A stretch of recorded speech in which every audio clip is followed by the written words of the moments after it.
Welcome to your Magical Life podcast, a sacred space to explore, create, and manifest more magic into your daily life. I'm Crystal, homeschool mom to 2 wildlings and lover of all things witchy and magical.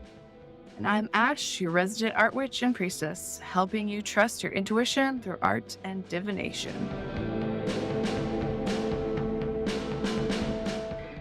Hey, Ash, it's so nice to see you again today. How are you? I'm good. I'm a little tired for the weekend, but that's okay. Yes, happy belated birthday. Thank you. Yeah, my birthday is 22nd, so Earth Day birthday. Love it. Taurus just entered Taurus season as well. That is exciting. That is exciting. So I am super stoked to talk about today's topic, which is deities or deities, however you say it. Deities. That's how I say it anyways. I know it can be said many different ways. Yes. So those gods and goddesses, that is the topic of the day. Yeah. So tell us, Ash, what do you do to work with a specific deity? Because I know that there are some people who work solely with one deity. They say, Loki is my main god, and I communicate just with Loki, and that's it. He is one of the Norse gods. Some people work with many different gods and goddesses, like Hermes. So I don't know if you heard or saw that, but I had some marjoram here sitting on the edge of my desk, which was really on the desk, and it somehow rolled off by Nice. all of my Mercury items here. We are in Mercury retrograde right now, as well as when we are releasing this episode, because it's about a 3-week period. And Mercury is known to tamper with electronics, communication, travel. And so it is very important at this time to honor him appropriately. So I would like to say Hermes is one of the main players of our Gods and Goddesses episode. So we will get to you, Hermes, I promise. But I had asked Ash, how do you, Ash, work with different deities? So before I do that, I will also say that if you were born in a Mercury retrograde, you actually think more clearly during that time. And I was born in a retrograde, so this is no big deal. Now, technology still sometimes does its little funky things, but That is so cool. Mercury retrograde doesn't really affect me that crazily. Lucky you. Lucky you. That is so interesting. I am going to have to check the placement of my Mercury Yeah, when I was born. it should stay right in your chart. Oh, then I think I am like most people where it does affect me. And I often will look back, either I'm aware of it ahead of time. And so I make appropriate offerings to Mercury. I keep it in my mind. I'm aware of it when there's miscommunications. I'm like, oh, that's just Mercury. Let me not take this personally. So I approach it differently. Or if I have forgotten that Mercury has gone retrograde, I will realize later, oh gosh, that fight I had, or that flight I missed. No wonder it was Mercury retrograde. Yeah, things still happen like that. I think it's interesting to see if you were born with that in your chart or not. It just says a little RT next to where Mercury shows up. Excellent. And a future episode will be all about astrology and natal charts. So I can't wait to dive into that later. But that is so interesting. So interesting. Let's get back on topic now. I will answer the question you actually asked me, which I think was, how do I work with Dee? That's right. Okay. So it depends on who I'm working with, of course, what correspondences I'll use. I know you've got herbs and crystals there. I have crystals here too. But as we're planning this episode, I realized that, as with any art witch, a lot of my work involves artwork. And I have quite a few god and goddess artwork. So I can show a bunch here that I've done where I've painted goddesses, I've painted Mercury. Like, Oh, I've done all these different artworks in honor of these different deities, and it's been like a work with them because I'll start with just like a super basic idea and then more will come in as I go. Like, I'll rework a few things, I'll get to know them better. They'll communicate with me a little bit more. And so it's like a working with them in the process of creating the art. that's fast. I love that. I would love to see some of the paintings or artwork you have created, co-created with these gods and Yeah. goddesses.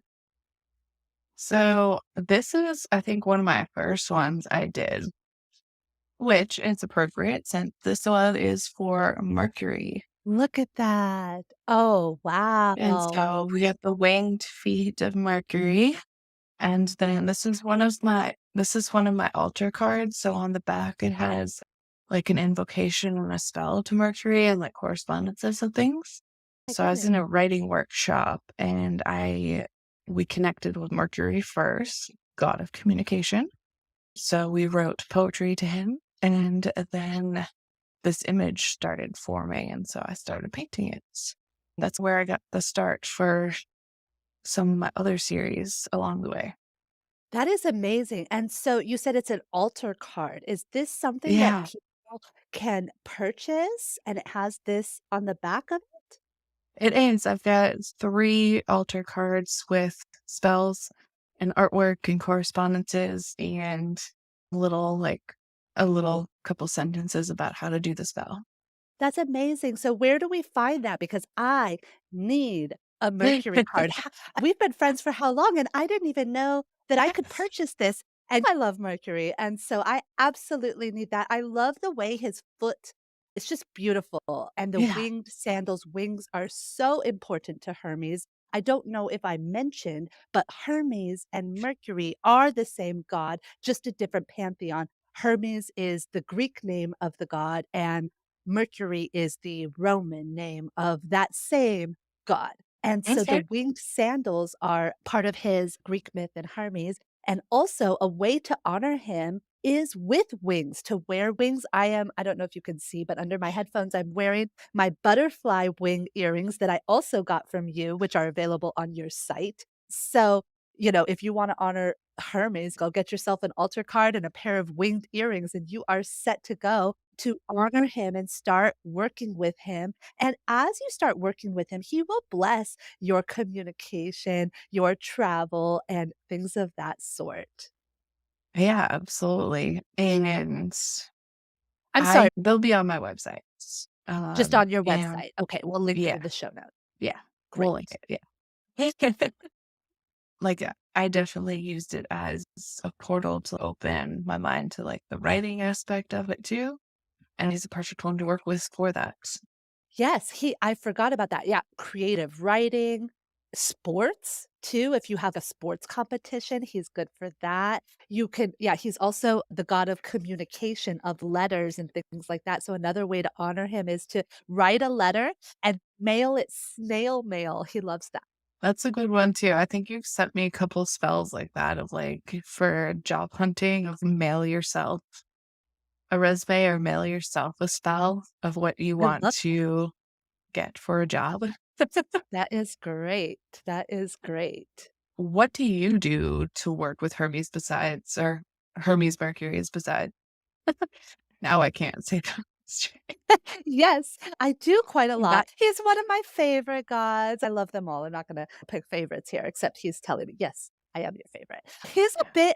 He's fun to work with. Some gods are very serious, very stoic. I've worked with Odin a lot, and he's in the Norse, and he is very fatherly. He's very a bit stern. Mercury's a bit more fun. He's a bit of a trickster in the myths, and which is why I think he thinks it's funny, all these little jokes he plays on our communication, miscommunication with people, or travel delays or things like that. And I don't think he's doing it like to be ill-intentioned. If you miss your flight, like who knows, you may actually like meet someone you were meant to or see a beautiful sunset that you were going to miss because you were not going. You never know why. But it does seem to our earthly selves like he's playing tricks on us. And so I put these funny enough, in my little fox container, which is a tricky animal. But things that he loves, as I said, wings, anything to do with wings. So feathers, his winged sandals, just collecting feathers, noticing winged animals, winged birds.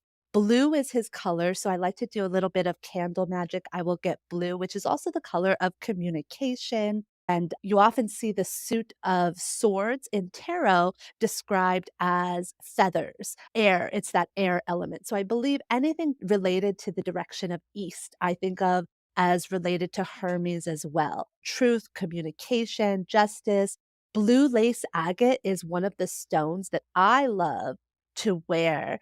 With I've got 3 pieces here. Yeah. Blue lace agate is so great for communication, for you to be clear and also for the listener to actually hear your intent. So I love to wear this all the time, but especially during Mercury retrograde, I will double up on all of the blue lace agate. There are a couple of other stones that are related to him. Copper, smoky quartz is another one. I love working with smoky quartz. I don't know where my copper went. It is hiding. It might be on an altar to Mercury somewhere. I'll often set an altar somewhere for a specific deity that I am working with. This is just a little paper origami thing, and you can see there's some herbs in there. So I will just get a little collection going and I'll put the different herbs in there. Herbs that I have found mostly in my encyclopedia. I've mentioned this a few times, Cunningham's Encyclopedia of Magical Herbs. It has correspondences for the different planets, and as Mercury is a planet, but also the god Mercury. So anytime you see a way in association with Mercury, the planet, it's another great way to honor the god Mercury. So it has a whole list here: dill, fennel, lavender, so there's just all different kinds of herbs. One of them is marjoram. I was just like looking in my kitchen because kitchen witch. I was just looking to see what do I have in there, and I'm like marjoram. I don't even know like what do I use for it for cooking. So it's always very full. So I'm like, I wonder what I could use it for magic. And so I looked it up. It is great for Hermes, for Mercury. And I was like, perfect. I put a little of this in there and I'll put a couple stones. He loves coins. He's also in charge of luck and money. So I'll put a clover in there. I'll put some coins. His color is blue. It's so funny. I was making a simmer pot and my daughter wanted to help me and she was like, "Oh, let's make it for Mercury." And so she called it her Mercury soup. And she just kept putting in all different stuff and she wanted to put in food coloring. And I was like, let's look up what his color is. And she was like, no, it's blue. We don't need to look it up. And she just knew intuitively. And later when I looked it up, I was like, it is blue. I just love how kids know all of that. And I just let her intuitively choose. And of course, she chose lavender again, which is one of the offerings that he loves. So I just love how, that how kids really know what they're doing. Couple They other things he do. loves. Yeah. A couple other things he loves are milk. He loves honey. He loves, oh, snakes. Snakes are another Oh, yeah. association for him because of that. He's also very well known for health and medical. The Yeah. caduceus is his Okay. I symbol. was wondering how you pronounce that because I was picturing it and I Yes. know it starts with a C. I can't Yes. remember how it's pronounced though. Because Archangel Raphael has one of those too, one of those staffs, which we aren't talking Oh. about angels in this episode, but it's a connection. Yes, I'm gonna say one more thing about Mercury, and then I wanna ask you about angels because I know that you Oh are boy. resident angel expert here. He also loves turtles. Turtles, which is interesting. So turtle shells or anything that is Fun. turtle. So you can just if I were to honor Mercury and trying to appease him or work with him during a Mercury retrograde period, what I would do is create just a tiny little altar or a spot on my altar to honor him. I would get an altar card, either yours or some other card, or you could print out a picture of him, whatever you want or have is fine. Write his name on something, doesn't matter because he is the god of writing too. So you put a little area with him, add some of his favorite herbs. You can look it up online, add some of the favorite crystals, light a candle for him. And put his favorite animals around, and then just call in and work with him. I think he would be any type of offering goes a long way with the gods. Yeah, absolutely. And it goes a long way for your own mental state too. Like wherever you focus, that's where the energy goes. Just like we were Absolutely. talking about in the energy episode. And I find it really interesting about the blue connection because the color blue is used in every corporate setting, like every place with like large communication, like any Huh. place you want it to be trust. I don't know if you've ever looked up like the major like corporations, like so many of them have blue in their Wow. logos or like blue in their waiting rooms or blue chairs or like their designs are just blue. I love that. I love that. And yeah, I wore my blue sweater to honor him. And also it says explore. So he's all about travel, right? So I thought that would be appropriate. So Cool. back to angels for a second. So we are talking about deities in this episode, which are gods and goddesses specifically. So these are polytheistic religions with many gods and goddesses that we're talking about. So there's obviously Greek, Roman, Egyptian, the different Asian, Indian, Hindu. There's so many different religions that have many gods and goddesses that we will talk about as well. But there's also the ascended masters, there's angels, beings of light. So I have this deck, my Keepers of the Light deck, and it does have many gods and goddesses, but it also has a lot of angels. It has a lot of ascended masters, people who were humans and then ascended to help humanity rise. And I just wanted to talk about with you, are they all grouped under the same thing? Because in this deck, they're all mixed together, or are they separate? What's your opinion? I think they're all separate. They're like different groups. Like you have the gods and the goddesses, you have the ascended masters, 'cause some of them were human, and you've got angels. I love it. Like I feel like they're all different. And I like think so. you work with them differently. Oh, that's a good point that you work with them differently. I think that is Yeah. true. I think that is true. And just for purposes of time, we're going to create another episode that does talk about angels and ascended masters maybe at a later time. But we are going to take this Yeah. episode and focus down a little bit more on the gods and the goddesses. So besides Hermes, who we've talked about a lot now, who else do you work with, Ash? So my main one that I've said in several episodes, I won't talk too much about them, is Hecate. So I work with her a lot, and she's another one that I did an artwork with. Was it right? Wow. That There is we go. I do it gorgeous. that way. And Yeah. just for our listeners who can't see this on YouTube, can you describe it a bit? She is very like rock and roll, in my opinion. Yeah. She carries the torch with the blue flame. She's got the necklace with a key. She's got a big black dog and two more like floating heads behind her for it because she's the three-part goddess or the triple goddess. And so she's got the labyrinth in the background, which are all like major symbols of her. Awesome. And so who is Yeah. she? What is she in charge of? Why would we want to work? She's the goddess of witchcraft, of crossroads, of magic. Did I say that first? Nope. I don't know. Okay. No, you did. And Okay. transitions? Yep. Yes, transitions. Like she works like anyone who is unsure of which path to take, of what to do next, just not sure where they need to go, what they need to do, or if they're stuck. That's who can work with her or should work with her to get unstuck, to figure out which path to take, to get that labyrinth and make your choices. I love that. And I think I may have heard of her as like the mother of magic. And like you said, Yeah. witches often work with her as well. So I love that. Is she also some version of the dark goddess? When people talk of the dark goddess, that different. One of many, I Okay. would say, because there are Yeah. quite a few in the underworld.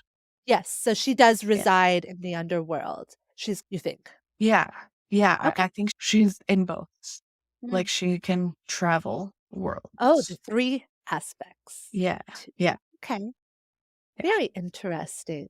I Yeah. love that. I love that. I have obviously heard of her, worked a little bit with her, but not as heavily as some. I feel like you are drawn to her or somebody is drawn to her, she is one that does require a bit of your whole attention. You know how I said like some people work with just one deity? I feel like with Hecate, that I've noticed people who work with her often will say she's my main goddess. I don't know Yeah. that I necessarily have a main god or goddess. I think for me, who I work with really shifts upon what's going on in my life, but also the astrological events that are happening. Like when we had Jupiter Cassini, I was doing some major Zeus honoring and Mercury retrograde, obviously. So I feel like astrological events, the moon, when it's a full moon, I work with Freya. When it's a new moon, I work with Diana or Artemis. So I feel like the astrological events really pull me to work with one or another. Whereas I know some people are just like, this is my main guy or my main girl. Yeah. I do see that. Like, there are definitely people who work with just her or just Lilith, or I'm not one of those. I definitely choose my main, but I definitely work with a whole bunch of others based on what I need or what I'm doing. I feel like she just aligns with a lot of the work that I do. A lot of the clients that I have are in that. I don't know what I need some guidance I love phase of that. life too. And so it's just, I work with her to like help them through their transitions, their paths as well. So it makes sense to me. And some parts of my human design too, like my main function or something of that nature. I can't remember exactly how it was worded, but I am the darkness whisperer.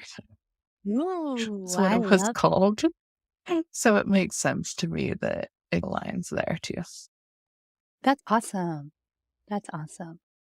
Yeah. So who's someone else that you work with? I really like that you talk about having Dana and Freya on opposing moods. Yeah. So I feel like one of the ways that I kind of got into spirituality, magic, all of it was through mythology and through homeschooling my son. Funny enough, like to me, it had always been just, oh, the Greek myths, those stories, things like that. And then we were studying ancient civilizations. And so we went back to, I think, Babylonian or Sumerian, I don't know, way even like before Egypt. And I read the myth of Inanna with my son. And she is the going down to the dark goddess. And I talked about this a lot in the shadow work episode. So I'm not going to repeat myself. There's a book called The Journey to the Dark Goddess. But that was really what catapulted and started my awakening. My spiritual journey was these myths that have been passed down, have been told for thousands of years since the beginning of humanity. And again, starting with the Egyptian religions, we have Isis. Isis was a huge goddess that came to me to work with me. This is actually, I said, the Keepers of the Light deck. This was my very first deck at all, That's Oracle so deck. cool. Yeah. I love And that. now I have, Calgary is as awesome. you'll, yeah, as you will see. Oh, is it a Kyle Gray deck? It is. Yeah.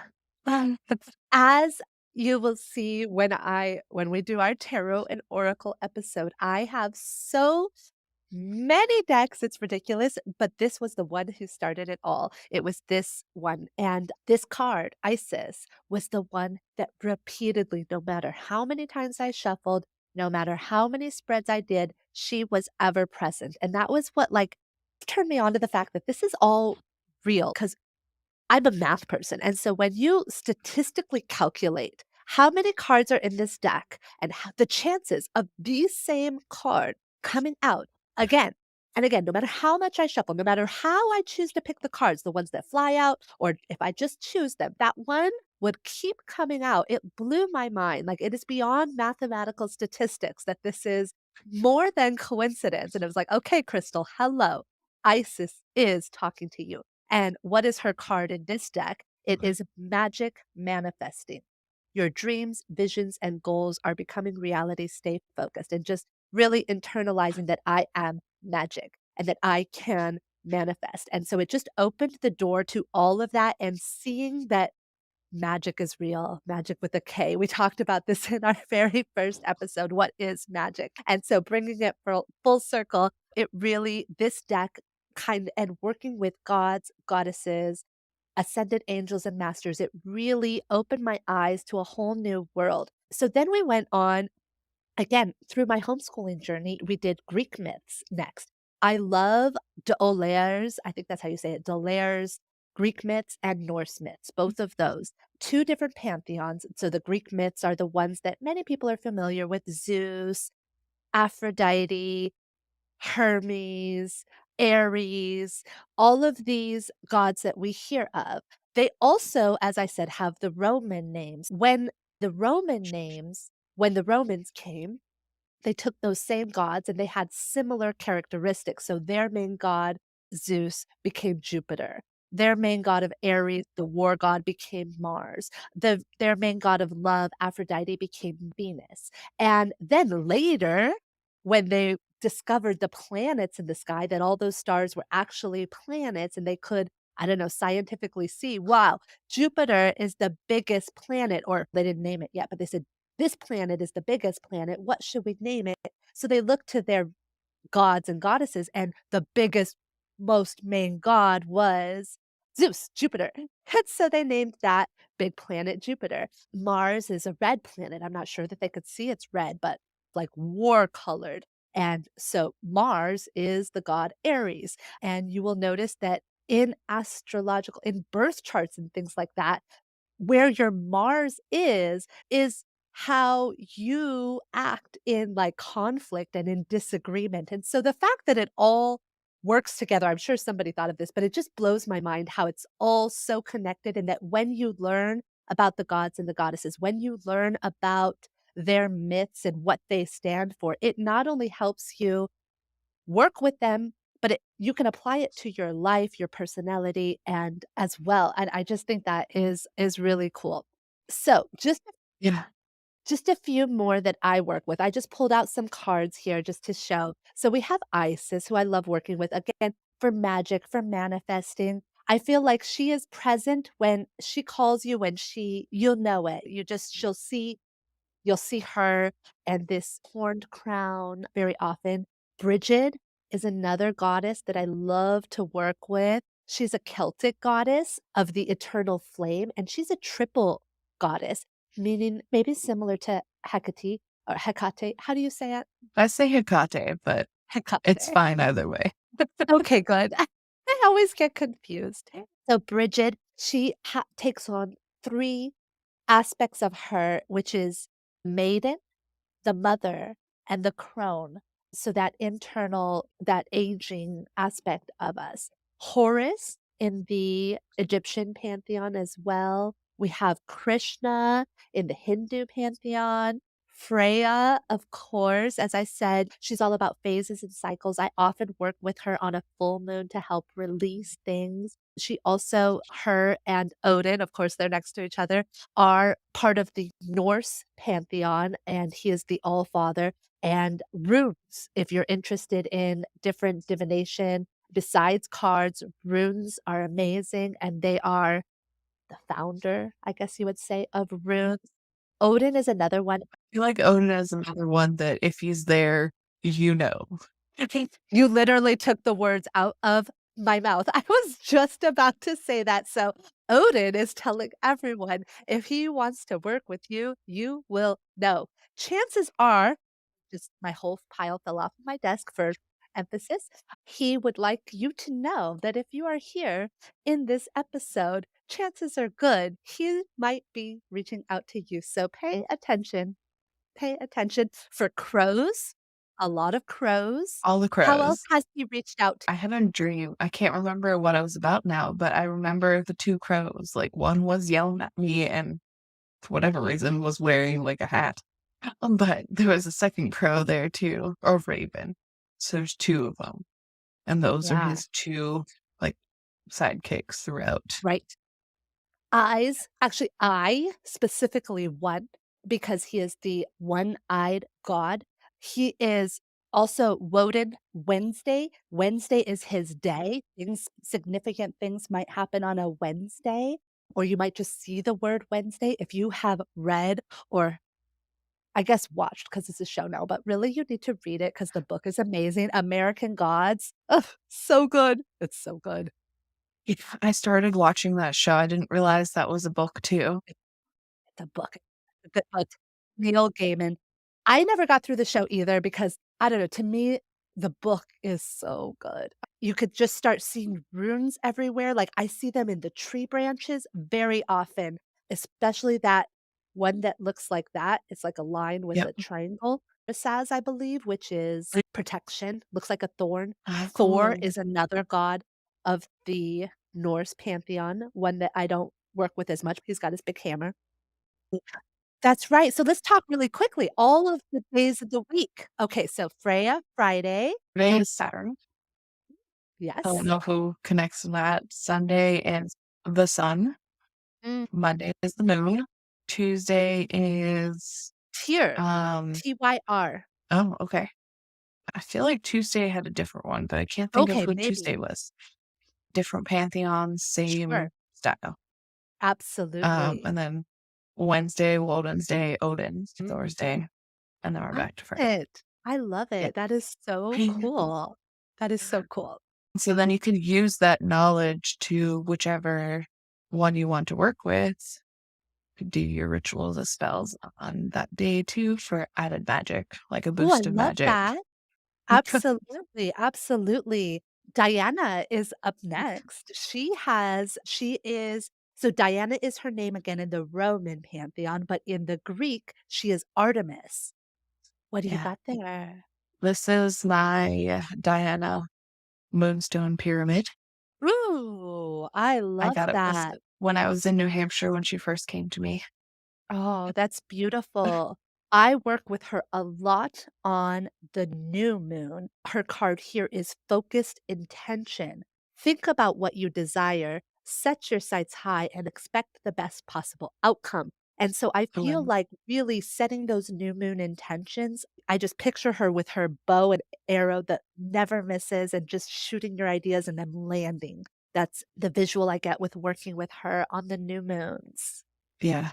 She's the goddess of the wild unknown, like the Ooh. wild. So I first met her when I was in New Hampshire at a place called Diana's Bath, which is Mm. just like this.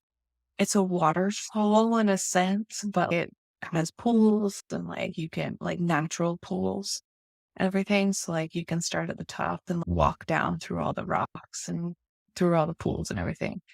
And at this point in life, it's very much a tourist trap, but like the name Of course. stuck out to me and that started me thinking.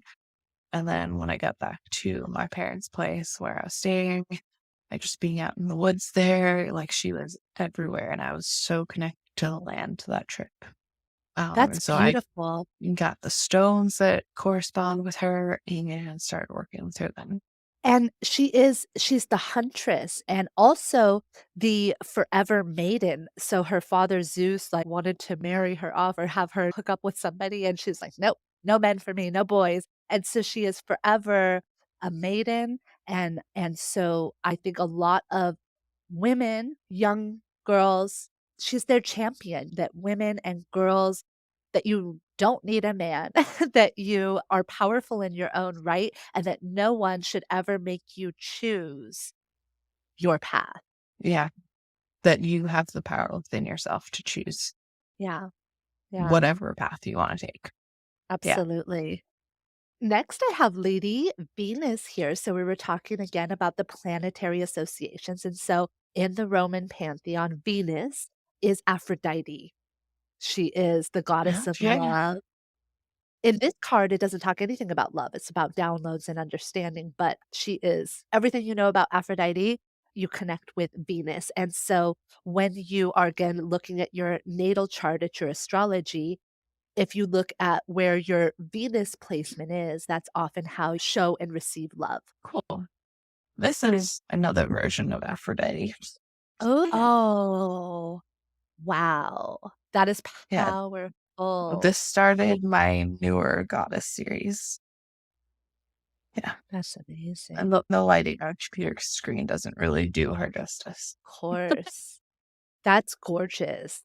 And so powerful, and just that raw beauty and power. I love it. Very Yeah. Venus. So next we have Master Buddha. And actually, now that I'm thinking about it, I'm not sure he's a god or if he's an ascended master. I think he's an ascended master. Yeah. Although, because he was human, he was like a little boy who was like a spoiled rich kid and then became like enlightened and gave up Yeah. everything. Yeah. So is that similar for Kuan Yin then? Because Kuan I Yin, think so. I feel like she's a, I'm gonna butcher this word, Bodhisattva? How do you say it? Bodhicitta. There's, Bodhicitta, I I don't, think.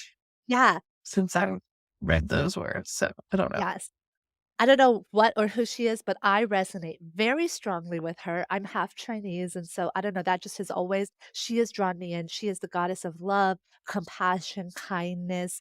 The world just needs more Kuan Yin. And I have this deck that has many different gods and goddesses in it, but we also have decks that are completely just one god or goddess. So this is the Isis Oh, Oracle. Alana Fairchild has of different decks for a specific god and goddess. And I actually have a Kuan Yin deck, Wild Kuan Yin, that is all Kuan Yin. And the messages are so potent that's really and cool. beautiful. And I love working with her. And it's just really about, it says, choose to be love, do what's right for everyone involved, offer a helping hand. And I feel like that's just her motto, is just to be kind and compassionate to everyone. So again, I don't know if she's a goddess or if she is, because I do believe she was human and actually tortured, as had a very rough bringing, like they raided her village, and then she was able to overcome that physical pain and ascend here on the Mm. planet during her life, and then has returned to also you to work with contracted souls to help raise the vibration of the planet. This brings me to another book I have. Of course, it's right there, like the Sophia Code. So she is she's a chapter in the Sophia Code.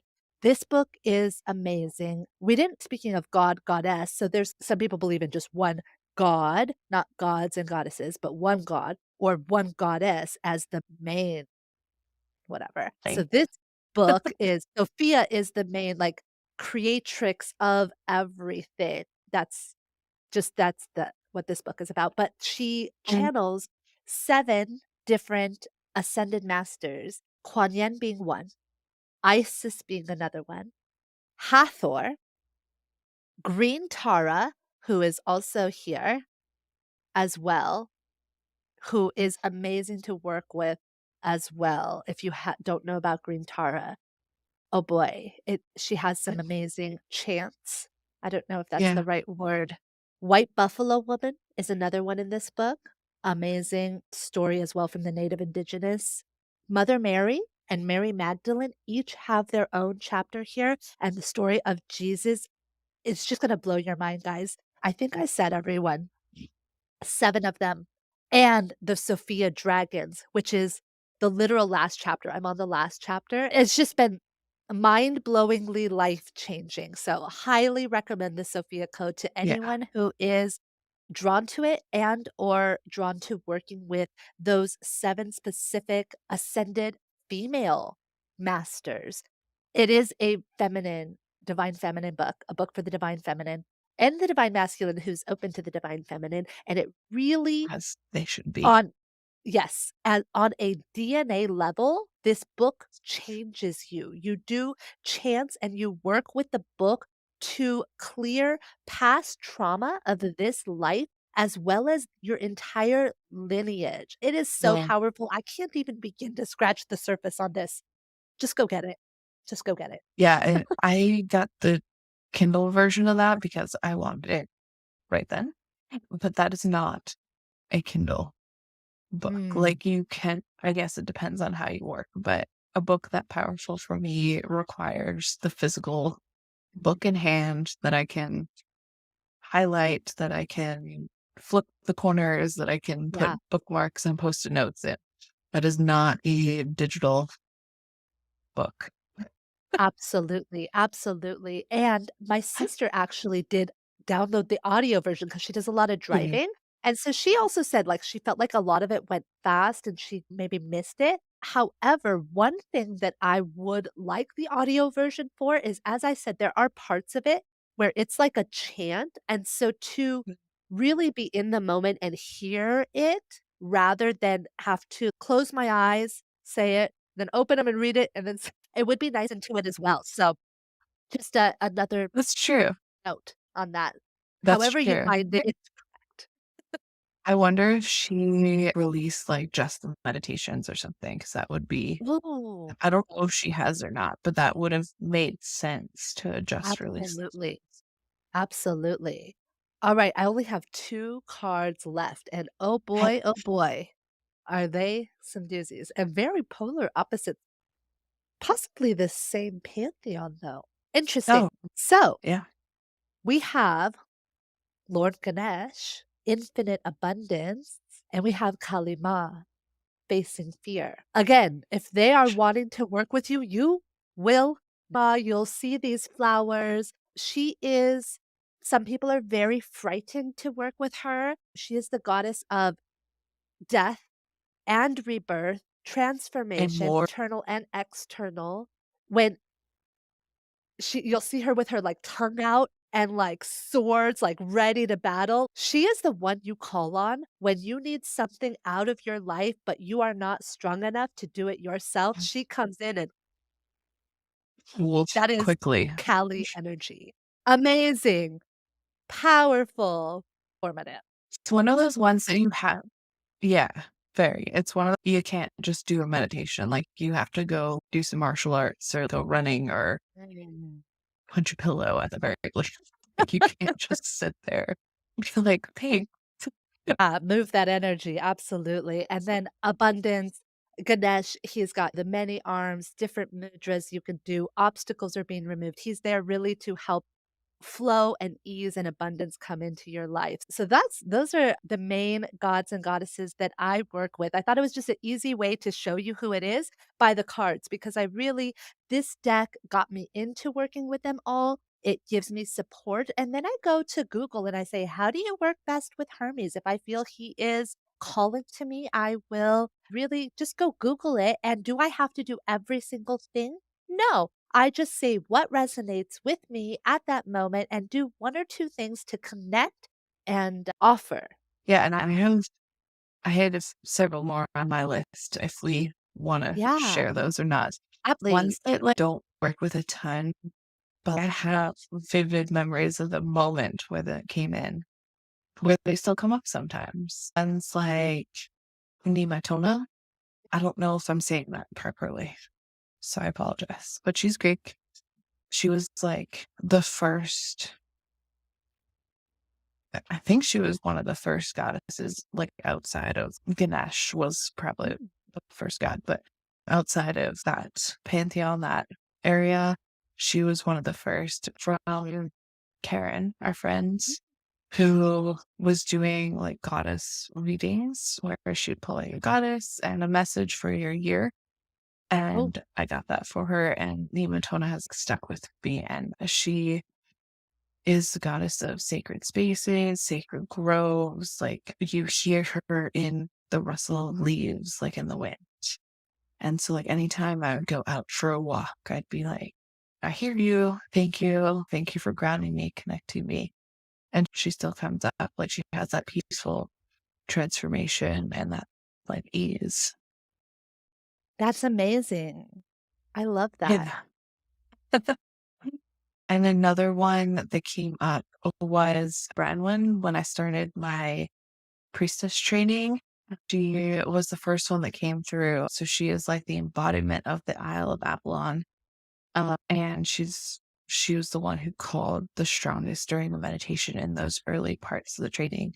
She came through and said she was my guide, that she had like white roses with her, and she offered like that peace and calm, which was what I needed when I started that. And the final one that I will say, or the final two last ones quickly. Lilith, I've talked about her before, so I won't go too in depth, but she came to me in a dream like 4 days before I got a book that was all about her. And I didn't realize the book was all about her. But she came to me in the dream with the tree and the snake and the apples and everything. So that one really stuck with me, and she carried through in my work. And the last one I would say is actually the daughter of Diana, who is Aradia. And she is another goddess of witches. She was created to bring the people back to their witchcraft practices to save the world. Oh, is that the same? Uh, I don't know if I'm saying it Uh, wrong or right, but is that, I think I'm thinking of Aradia, Aradia, depending Ariana. on how you say it. Did she have to do with the I labyrinth don't of Athena? Did you say Athena's daughter? know. Diana's Oh, daughter. yes, that is Athena. Maybe in a different pantheon she is. Right. Diana and Okay. Athena. Yeah. Okay. But yeah, Cool. Aradia is good for people who are feeling oppressed in some way, whether it's their own mental state or a physical life. But she was brought to Earth or brought into the pantheon in order to bring people back to their practice, back to their witchcraft, in order to free themselves.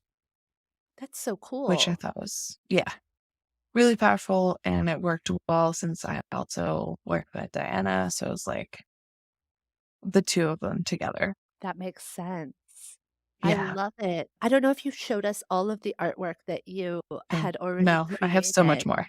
Okay, I wanna see it, but also I wanted to remind you about the grimoire book that you had Yeah. talked about. You create this, like, book of shadows, this book Yes. that you have created on your own, and you showed us how you had different, like, astrological events or different, I think we might have talked about it in our moon episodes, where you have different pages Yeah, dedicated to different things. I do. And I think I'm going to start getting my artwork printed and get it in there so that I can talk about each of these gods and goddesses that I work with that have come true. Make their own page in your book. That's so They each cool. I get love their own that. space. Yeah, their own dedication. So, I love the entire Goddess series, and I'm obsessed with that Hermes altar card, and I am definitely gonna yeah. go to your site and buy that because it needs to be on my altar, and I am so excited because I've always loved that image, and I know that some of your stuff you sell on, like, Redbubble and stuff where you can get Yeah. stickers or pillows or, like, a wall hanging, and I was like, "I don't know if I need a Hermes, like, on my wall." Like, although maybe he's saying, "Maybe you do." But an altar card is, Maybe like, the just the perfect feet. size. It is a gorgeous piece of art. Who wouldn't want that hanging on their wall, actually? I think it's amazing, and I think that, again, just finding small ways to honor these gods and goddesses, again, whether you wanna say they are real beings or just aspects of an intention, a feeling, an energy that you are trying to invoke. If you are trying to evoke clear communication, whether you're dedicating to Hermes, wearing crystals, whatever it is, again, as we talked about with energy and as you brought up, where your intention goes, your energy flows. And so, whatever it is you are thinking about, that's what you're going to see manifest. So, if you are, and this brings up a good point, if you're so worried about miscommunication, and you're just like so focused, oh, I got to do this for Mercury because it's Mercury retrograde and I know I'm going to miss my flight if I can't do this. And you're stressed out and you bring that energy to it and you're putting your energy and thinking into miscommunications, missing flights. You're going to see, no matter how much you honor Mercury, that you're going to miss your flight and have miscommunications. So I think the important distinction is when you're going to work with that god or goddess or crystal, angel, whatever it is, energy, you're going to work with that intention of clear communication. You don't focus on miscommunications and missing flights. You focus on clear communication. You focus on things, travel that is going to go well and easy. You focus that energy on the positive, what you want to see happen. Yeah, absolutely. I went to a shop last week and the owner was like, "Do you think that spells like actually work?" And I was like, "Do I think that holding a cinnamon stick is actually going to change the world?" No, but it's more of the psychology behind it all that what you focus on is going to manifest. So, like, you're thinking with intention about every single thing you're putting together, every single thing that connects to this god or this goddess or this intention, and all that focus of communication is going to be great. Things are going to go well. And this is what's going to manifest. Like, having all that attention, all that focus, all that time is what actually makes it real. I agree 100%. I agree 100%. And so, thank you to all of our listeners today for coming on this ride with us and our favorite gods, goddesses, deities, and good luck during this Mercury retrograde, which will be going, by the way. I jot down the dates for you guys so I could let you know. So, this Mercury retrograde is April 21st through May 14th. And Mercury retrograde does happen a few times a year. So, whenever you catch this, check your calendar, keep it in your radar. That might be some good time to honor Hermes or Mercury using some of the things that I said, or go Google, see what resonates for you. Also, a point though is that the 2 weeks before and after Mercury retrograde is a period that some people have called retro shade. And so you can still feel those effects up to 2 weeks after Mercury has again gone direct. And just a quick side note, because I'm a teacher, not astrology, but astronomy behind Mercury retrograde. Mercury doesn't actually change directions. It's just from our viewpoint in the sky of looking up. It appears to not be moving forward and transiting through Taurus in the same way. Again, Yeah. it's a perspective thing and an energetic shift that you may or may not feel depending on when you were born. So I love that tidbit. All right. Thank you for listening or watching whatever platform you're on. And let us know which deities you guys work with the most, or which ones sound like you might want to explore working with them more. Definitely. Take care, and we'll see you next time. Bye. Bye.